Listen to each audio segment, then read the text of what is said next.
Bismillahirrahmanirrahim. Assalamualaikum warahmatullahi wabarakatuh. Alhamdulillahi rabbil alamin. Wassalatu wassalamu ala asyrafil anbiya wal mursalin wa ala alihi wa sahbihi ajma'in. Thumma amma ba'd. Tuan-tuan, puan-puan, sahabat-sahabat sekalian, mudah-mudahan kita sentiasa dalam hafizillah, jagaan Allah Subhanahu wa taala.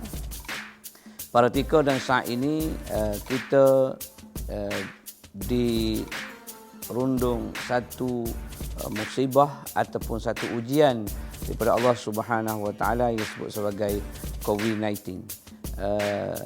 Namanya nampak cantik tetapi dia satu ancaman besar yang mana kita tidak kenal dia. Dia ni gemuk ke, dia ni kurus ke, dia ni macam mana. Maka di sana ada pemerintah ataupun penguasa negara telah mengeluarkan arahan dan sebagainya untuk kita menjaga diri, keluarga, masyarakat, jabatan dan sebagainya.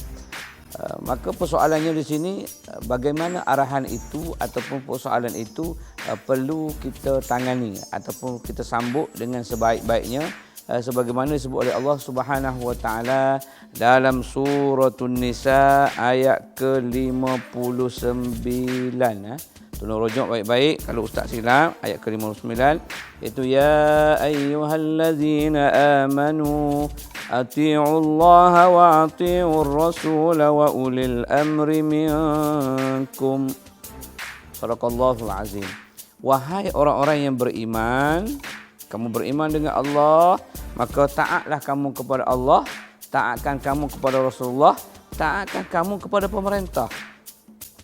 Dalam arti kata taat kepada pemerintah ini, apa jua arahan, apa jua yang dikeluarkan perintah dan sebagainya, wajib kamu taati. Dengan baik-baik, wajib kamu taati. Arti kata lain, kalau kamu engkar, tak ikut, kamu berdosa. Kamu berdosa. Sebab arahan pemerintah ini tidak bercanggah dengan syariat Allah. Nah, jadi arahan ini bukan bercanggah. Kalau arahan itu berupa percanggahan ataupun arahan itu arahan kemaksiatan, maka tak wajib kita sebagai rakyat ini untuk ikut.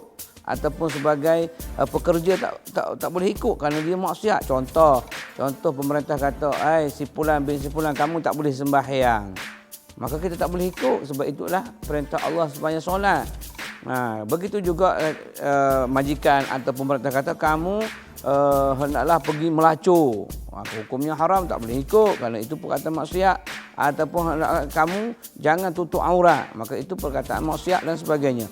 Adapun arahan sekarang dalam keadaan boleh dikatakan sebagai keterpaksaan ataupun dalam bahasa Arabnya adalah darurah, untuk jaga maslahah, kebaikan dan sebagainya.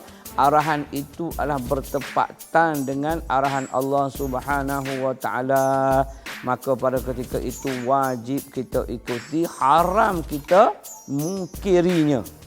Itu kena hati-hati.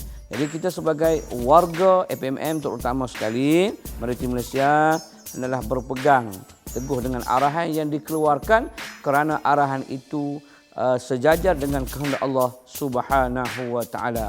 Jadi dengan kita ikut arahan ini, kita dapat pahala. Apa yang kita nak lagi sebagai seorang Muslim?